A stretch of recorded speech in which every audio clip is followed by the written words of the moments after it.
Okay, we shall start our next slide, managing resources construction. Okay, so we already finished on man, machine, and now going into material. Okay, what to achieve quality issue, wastage, material cost. All right, and similarly to material, the machinery that we mentioned before, the cost of construction material could be around 20 to 40%, which is a big amount that you also need to basically manage, or what we call it control, in order to avoid this cost being more than what you have budgeted before. Okay, so now let's take a look at the issue with regard to the material, the issue of the cost, and then the issue of the quality. Also, part of the material. When we talk about material, those are the common issue. Okay, in terms of quality, in any contract document, we do have what we call standard, or in other words, we call it specification. Specification is part of the contract document that all basically the objective is to control the quality of certain product being installed or constructed. Let's take one example, concrete. In concrete, we do a lot of testing, slump test, and then the strength test. You also learn to do that in our lab. Workability, we call it workability. This is for slump test. You do this during when the concrete is still wet, whereas when the concrete already hardened for certain days, it was supposed to be 28 days. Okay, was supposed to be 28 days, but sometimes in our lab we do test only around 7 days due to the time constraint, but then we can interpolate the result. Okay, so the wet concrete and then the hardened concrete, so that would be the testing. Okay, let's say workability, for instance. The issue of workability require minimum, let's say you already specify that the slump test must be how many millimeter. Okay, why you design certain concrete to have some kind of workability or slump? What is the reason? Well, simply mean when you pour concrete into formwork, the workability basically allow the concrete to easily flow into all part of the formwork. With a little bit of vibration, hopefully the concrete will flow nicely or evenly into your formwork. That is the idea of workability. So you design that way. But then when you test for the slump, so the slump seem to be maybe too excessive or too low. What does that thing simply mean? Normally, you will reject that concrete because it is not in accordance with the workability that you already designed.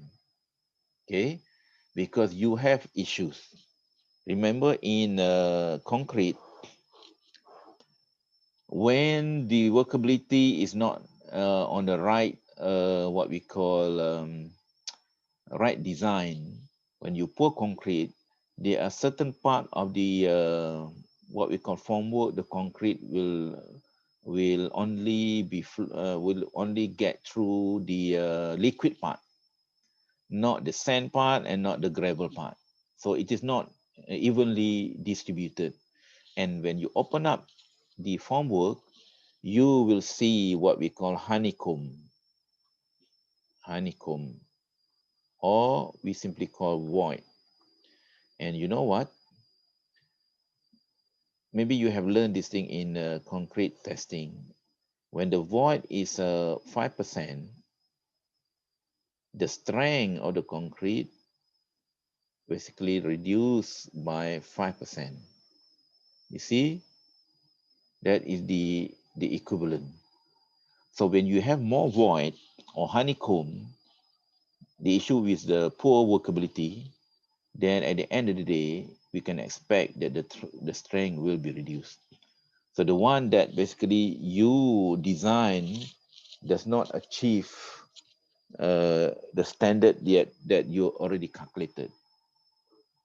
So what would be the impact to the deck structure later on? When you add more weight, that's why some of the structure, basically, during construction, sometimes it's okay.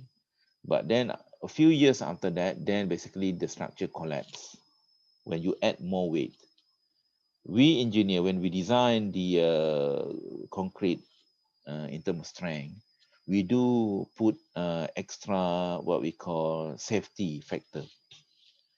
So if something happened, then the safety factor can still take it. But then if, for instance, you have a lot of issue with regard to the poor quality of concrete, then basically the strength factor that you put extra is already gone. That is the issue. Okay. So by right, when the strength is not there or basically fail after you tested for 28 days, actually the concrete have to be rejected.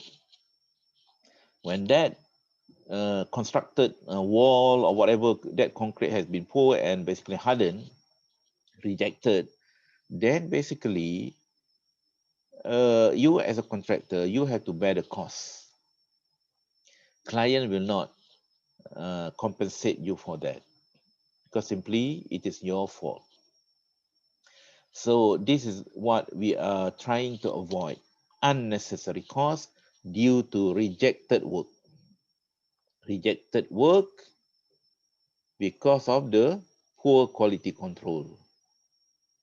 Okay, poor quality.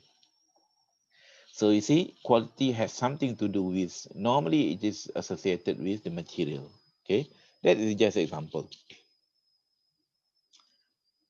So that's why at construction site, we do a lot of testing. This quality management system, for instance, there are a lot of what we call checking along the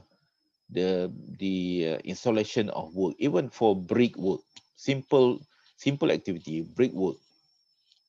Okay, you see, there are a lot of point of control. See, this is checking, approve, and then supply to inspection before unloading. See, inspection again, approve, and then install, checking vertical, also again checking, and then comply. You see how many what we call inspection have to take place for a simple work like bricklaying. Okay, why? Because quality has something to do with the cost.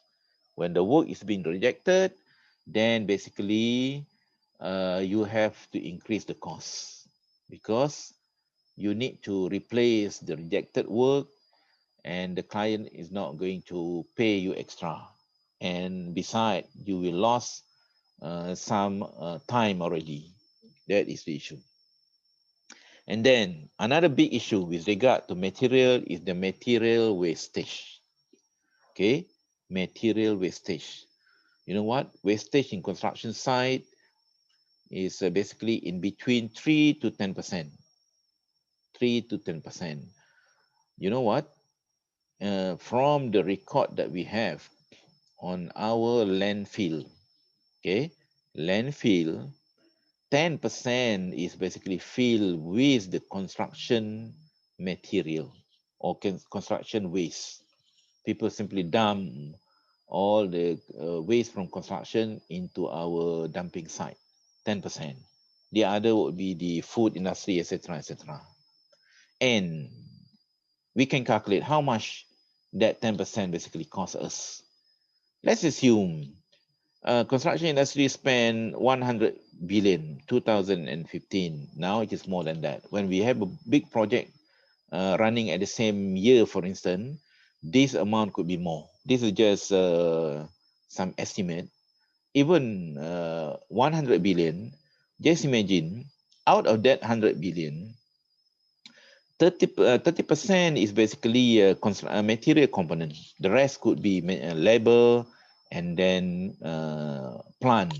That will not be included in material component. Just imagine 10% of the, this is not 100, this could be, 30 billion. Okay, 30 billion only. Okay, 10% of 30 billion could be around 3 billion wastage that go into our dumping site. Just imagine. That is based on 100 billion of worth of construction project. But what if the construction project is more than that? I think now easily 150 billion due to big project that we have, MRT or the Pan Borneo and whatnot. Sometimes it could be around even 200 billion. So the wastage is a lot more. Okay. And the wastage, construction wastage, is not only limited to Malaysia, but it is happening all around the world at any construction site. So wastage is a part and parcel of the construction anyway.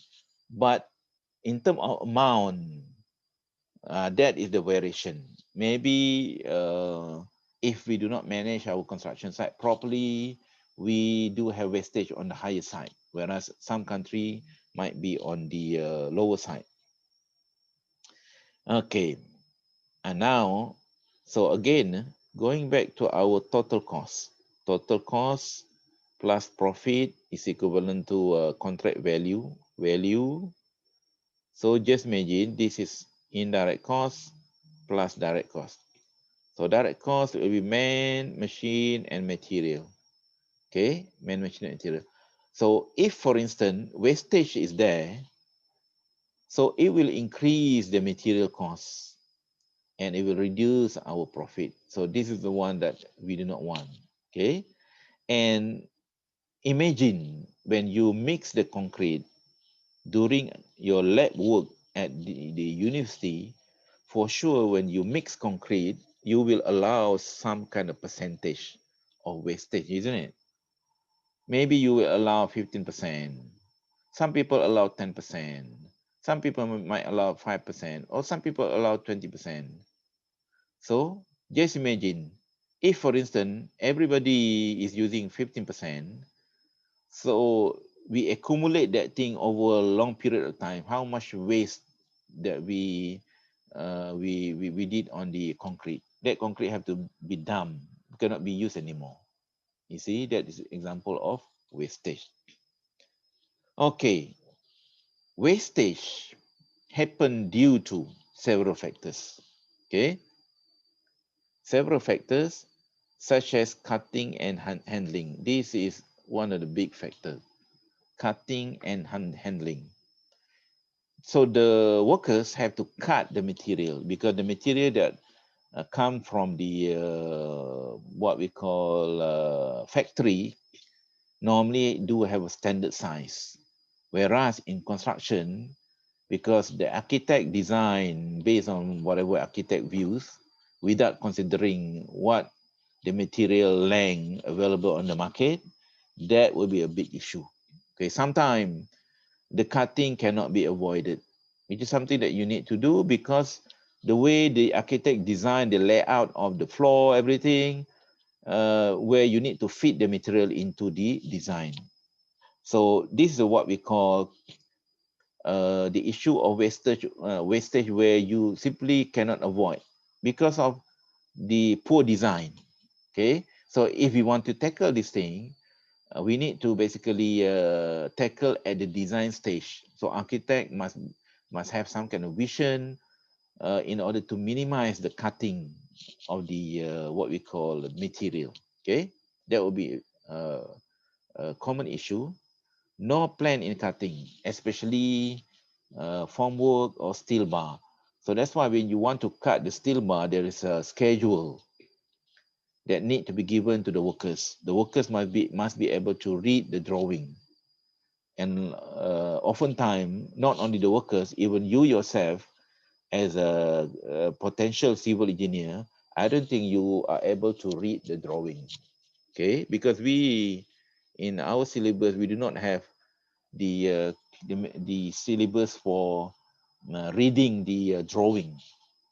By right, everybody should know the basic how to read the construction drawings, okay? Then the issue of what?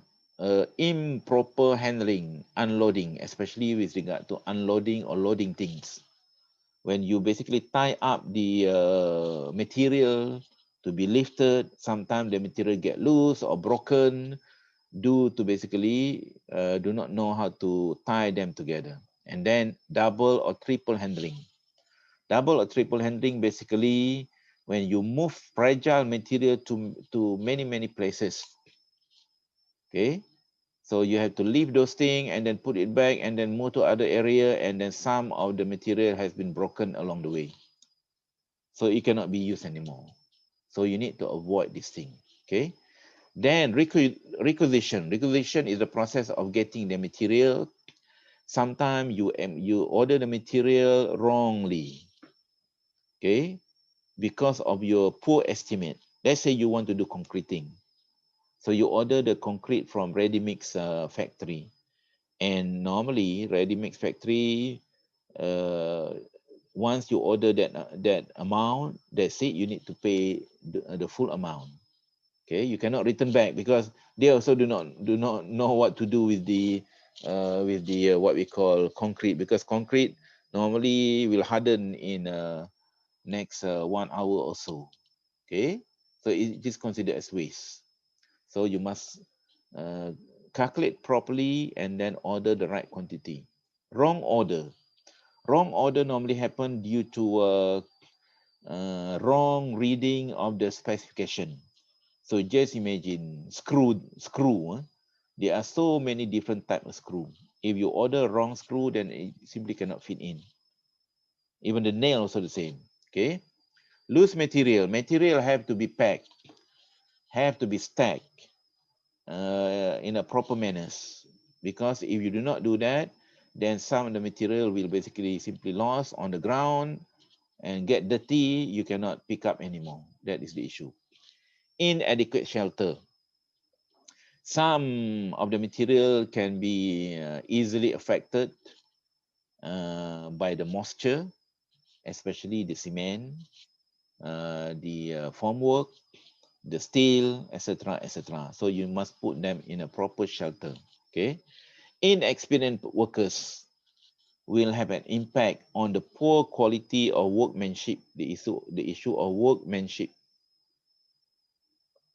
When the thing is not acceptable by the client, then this thing will go into waste because of inexperienced people who do not know how to cut things, who basically still learning to be the good carpenter or plasterer or bricklayer and whatnot.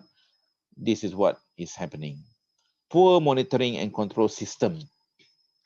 By right, you must have some kind of proper system where you can monitor things around. You can even control also have so many techniques. So which one do you use in order to minimize the whatever issue that you have? Lost and stolen. Again, if we are talking about machinery, even the big machinery also got stolen. What is there to compare with the material? People can still easily steal the material. Okay, quality of the material being rejected, or basically you get the material from unknown resource, unknown supplier. Sometimes even cement also, there is a fake cement in the industry, you know. Whatever thing that people can make money now, they basically come up with all the material that looks like cement, but it is not a real cement. The quality might be very poor. Okay, that is the issue. Supervision, poor supervision or insufficient supervisor. Not only the workers have to be monitored because of they do have insufficient experience, but they need to be guided by experienced supervisor. And the supervisor also not many at the construction site. That could be the issue. Okay, and then the weather. The weather basically rusty, and then decay due to exposure to rain, moisture and whatnot, and then flooding, surface runoff. When you put material on the surface and then that day basically raining heavily, and then you will have a surface runoff, it will basically wash all the loose material and it will dirty many things. And then so those are example of the how the material can be spoiled. Okay, so now prevention. If you are able to prevent to minimize the wastage, then basically perhaps you can reduce the what we call material costs. So this table will basically, how do you read this table? So the main cost would be whether, what could be the sub cost, and what could be the suggestion or the prevention. For instance, long exposure. Okay, avoid ordering material that are not needed more than 2 weeks. So you order material using this concept, JIT, just in time. But in order to do that, you need to do a proper planning. Logistic must be there. Okay, that is the issue. And then decay, spoil, build proper storage and shelter, raised platform must be used within a month so that the material will not be so-called overdue. Okay. Flooding, avoid placement in lower region or slopey area. Cutting and handling, okay? Improper handling, double handling, no planning in cutting. So basically, handle fragile material, avoid unloading. You know what? There are even courses for the workers to handle basically material, okay?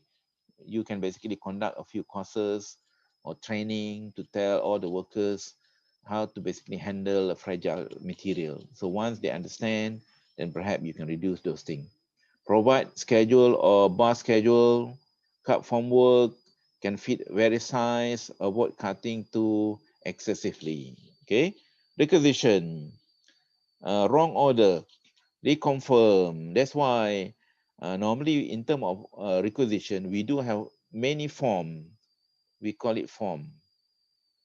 This form have to be signed by a few person. So when a few person sign, there is a tendency that one of the guy basically will inspect uh, the material that you order, perhaps to reduce the error in terms of ordering. And then inadequate supervision, provide adequate supervisor, clear job function, or we can implement something that we call quality circle. We call it quality circle. This is the concept Shimizu Corporation, being promoted by Shimizu Corporation in order to avoid, to tackle the issue of supervision. The workers themselves has been trained in order to check the quality of their work, their friend works, and by the time supervisor come, so everything is being checked. That is the way to reduce or to basically depend heavily on supervisor. Loss stolen, we cannot get away from security guard. So security is a big business nowadays. Everywhere, in every industry requires security. If you want to be rich, go into this kind of business, okay? Security or CCTV, whatever thing that you can in order to avoid losses, stolen, etc. Inexperienced workers, we cannot do much except for training. If we can employ skilled workers, pay more, that will be better than having inexperienced workers. Monitoring and control, we must have some kind of monitoring system such as PP, no, P, PMIS. project management information system. It is a computerized system where you need to input certain data, and then the data will be processed so that it will alert you on potential problems. Inferior quality material. Use quality material, for instance, the issue of source of supplier. Source of supplier need to be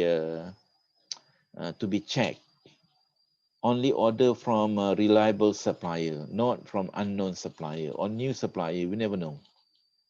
Do the checking at the factory, check at the custom clearance. There are so many things that you can do in order to make sure the quality of the material is there. Okay, so material can cost around 20 to 40%, and it is a big amount. It will be what we call, the cost could be increased due to wastage, or even due to poor quality of the material.